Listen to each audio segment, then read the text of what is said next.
शरण देने के नाम पर लड़कियों का बलात्कार करना, बड़े बड़े नेताओं और उद्योगपतियों को लड़की की सप्लाई करवाना, एनजीओ के नाम पर सरकार और जनता से पैसा लेकर अपने रजाई में ठूसना और अपने परिवार वालों के नाम पर उस एनजीओ में आने वाले पैसे से अकूत संपत्ति खड़ा करना, ये कुछ ऐसे कारनामे हैं जिसका मास्टरमाइंड था देश के सबसे कुख्यात मुजफ्फरपुर बालिका गृह कांड का आरोपी ब्रजेश ठाकुर। इसमें कोई शक नहीं है कि बिहार का मुजफ्फरपुर बालिका गृह कांड देश के सबसे बड़े सामूहिक बलात्कार के मामलों में से एक है, जहां एनजीओ के नाम पर अनाथ लड़कियों को शरण दिया जाता था और फिर उन लड़कियों का सौदा होता था, जिसमें बड़े बड़े नेता लोग बोली लगाते थे। उसके बाद उन लड़कियों को नेताजी के अड्डे तक सप्लाई किया जाता था। ये वो तमाम बड़े बड़े कांड हैं जिसे ब्रजेश ठाकुर ने बड़े रसूख के साथ किया।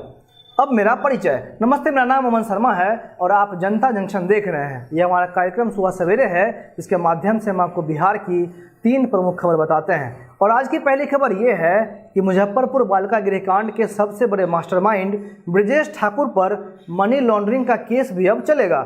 ईडी ने पटना की विशेष अदालत में ब्रजेश ठाकुर के संपत्ति के मालिकाना हक और prevention of money laundering act के तहत मुकदमा चलाने के लिए चार्जशीट दायर की है। इस चार्जशीट में ब्रजेश के घर वालों को भी अभियुक्त बनाया गया है, क्योंकि ब्रजेश ने अपने एनजीओ सेवा संकल्प और विकास समिति के नाम पर सरकार और अन्य माध्यमों से पैसा इकट्ठा करके अपने परिवार के सदस्यों के नाम पर अपार संपत्ति जमा की।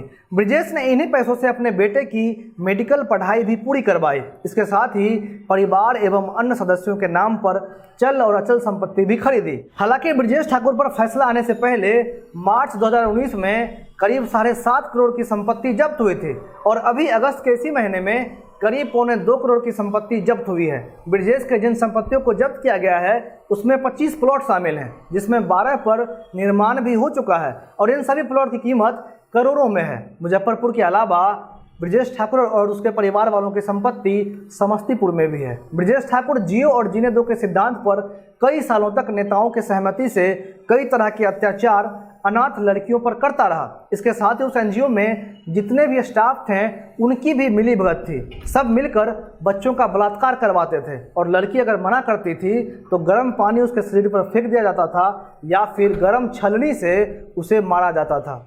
और बहुत बार तो ऐसा भी होता था कि लड़कियों के हाथ पर चाकू से चीरा लगा दिया जाता था। करीब 42 लड़कियों ने इस बालिका गृह कांड में होने वाले कांड को लेकर पुलिस के सामने बयान दिया था और बयान इतने संगीन हैं कि अगर आप सुन लीजिएगा तो रोंगटा खड़ा हो जाएगा। इसी बयान में एक 7 साल की लड़की ये कहती है कि सोने के टाइम में कीड़ा की दवाई के नाम पर बेहोशी की दवाई खिलाई जाती थी और उसके बाद जब सुबह में वो उठती थी तो उसके पूरे शरीर में दर्द होता था। यहाँ पर 2 महिलाओं को इन लड़की की देखरेख के लिए रखा गया था। एक का नाम था किरण और दूसरे का नाम था चंदा। बच्चे किरण और चंदा को आंटी कहकर पुकारते थे। किरण हेल्पर के रूप में कार्यरत थी और चंदा गृह माता के रूप में वहां पर काम कर रही थी, पर महिला होने के बावजूद इन दोनों ने कभी इस बात का विरोध नहीं किया। इसके बावजूद ये दोनों लड़कियों को दुष्कर्म के लिए तैयार करवाती थी। खाना मांगने पर चंदा गर्म पानी पीठ पर फेंक देती थी और गर्म छोलनी से मारती भी थी। ये दोनों रात में लड़कियों के सोने के बाद दूसरे कमरे में उसे ले जाते थे, जहां इन छोटे छोटे लड़कियों से दूसरों के यौन इच्छाओं को पूरा किया जाता था। अगर कोई लड़की भागने की कोशिश करती थी तो उसे पकड़ पकड़ कर बहुत पीटा जाता था। एक पीड़िता ने यह बयान दिया था कि एक लड़की प्रेग्नेंट हो गई थी और ब्रजेश सर उसे खूब मारते थे। इसके साथ ही कुछ पीड़िता ने यह भी इल्जाम लगाया है कि कुछ लड़कियों को फांसी लगाकर मार दिया गया। हालांकि जितने भी इल्जाम लगाए गए थे सब सच पाए गए हैं और ब्रजेश ठाकुर को इसी साल फरवरी 2020 में आजीवन कारावास और 32 लाख रुपया जुर्माना लगाया गया था। इसके साथ ही 18 और लोगों को सजा सुनाई गई थी। इस बालिका गृह कांड में 41 लड़कियां शामिल थी और मेडिकल जांच के बाद 41 में से 29 लड़कियों के साथ दुष्कर्म होने की पुष्टि हुई थी। इस बात का खुलासा होने के बाद सबसे पहले मुजफ्फरपुर के महिला थाने में 2018 में एक एफआईआर दर्ज करवाया गया था। इसके बाद देश के लोगों ने सीबीआई जांच की मांग की और विपक्ष के नेताओं ने भी सरकार पर सीबीआई से जांच करवाने का दबाव बनाया, जिसके बाद नीतीश कुमार ने सीबीआई से जांच करवाने की सिफारिश केंद्र से की और उसके बाद इस जांच को सीबीआई जांच के लिए मंजूरी मिल गई और फिर जो खुलासा हुआ है ये सब के सामने है। 2018 में जो मामला दर्ज हुआ था उस पर 11 फरवरी 2020 को कोर्ट का फैसला आया और कोर्ट ने ब्रजेश ठाकुर समेत 19 लोगों को इसमें दोषी पाते हुए सजा सुनाया था। ब्रजेश ठाकुर को आजीवन कारावास और 32 लाख का जुर्माना लगाया गया था। करीब 6 महीने जेल काटने के बाद ब्रजेश ठाकुर ने अपने ऊपर लगने वाले 32 लाख जुर्माने को स्थगित करने की मांग की है और इसी का विरोध सीबीआई ने हाई कोर्ट में किया है। हालांकि कोर्ट ने अब तक इस पर सुनवाई नहीं की है और 15 सितंबर तक ये सुनवाई स्थगित की गई है। अगर मनी लॉन्ड्रिंग एक्ट के तहत ब्रजेश ठाकुर आरोपी पाया जाता है तो उस पर अधिकतम 7 साल के कारावास की सजा सुनाई जा सकती है। इसके साथ ही उस पर जुर्माना भी लगाया जा सकता है और इस जुर्माने की राशि कोर्ट तय करेगा और इस पर सुनवाई जैसा कि मैंने आपको बताया कि 15 सितंबर तक स्थगित की गई है और शायद 15 सितंबर के बाद इस पर सुनवाई हो सकती है। अब दूसरी खबर, सुशांत सिंह के आत्महत्या मामले में सीबीआई लगातार शिकंजा कस रही है। अब तक सीबीआई ने सुशांत के यहाँ काम करने वाले कर्मचारियों और दोस्तों से पूछताछ की है। हालांकि फिलहाल अब तक रिया चक्रवर्ती से पूछताछ नहीं की गई है, लेकिन सीबीआई हर एंगल से इस मामले की जांच कर रही है। सीबीआई ने 2-3 बार सीन को रिक्रिएट करके ये देखा है कि क्या सुशांत के कमरे में कोई आत्महत्या कर सकता है। इसके लिए सीबीआई ने डमी को पंखे से लटकाकर चेक किया है। इस मामले में रोज सीबीआई नए नए आयामों को ढूंढकर निकाल रही है और अब सुशांत सिंह के मौत के मामले में मादक यानी नशीले पदार्थ को लेकर भी जांच शुरू हो गई है। रिया पर जो आरोप लगे हैं उसमें एक आरोप ये भी है कि रिया सुशांत को ड्रग्स दे रही थी।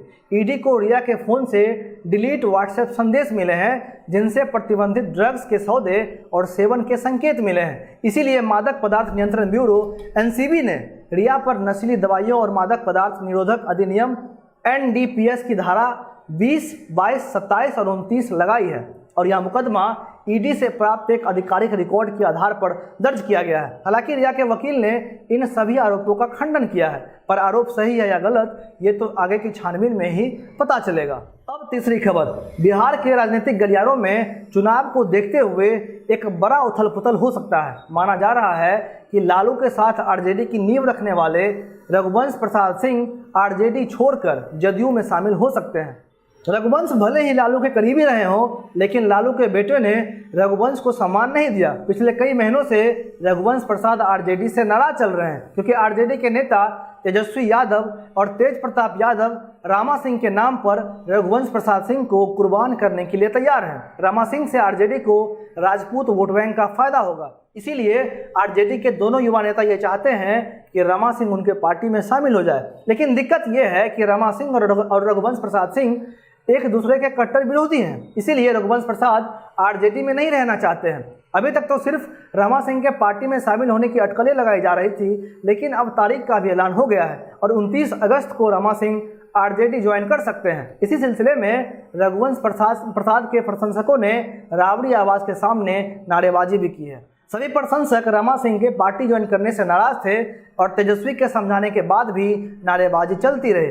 लालू यादव इस वक्त जेल में हैं और रघुवंश प्रसाद अस्पताल में भर्ती हैं। इधर आरजेडी के दोनों युवा नेता रमा सिंह को अपने पार्टी में शामिल करने का ऐलान कर चुके हैं। इसीलिए लालू यादव और रघुवंश प्रसाद दोनों इस बात से नाराज हैं। पिछले दिनों तेज प्रताप ने यह कह दिया था कि रघुवंश आरजेडी के लिए एक लोटा पानी के बराबर है और आरजेडी एक समुंदर है। इसीलिए रघुवंश के जाने से आरजेडी को कोई नुकसान नहीं है।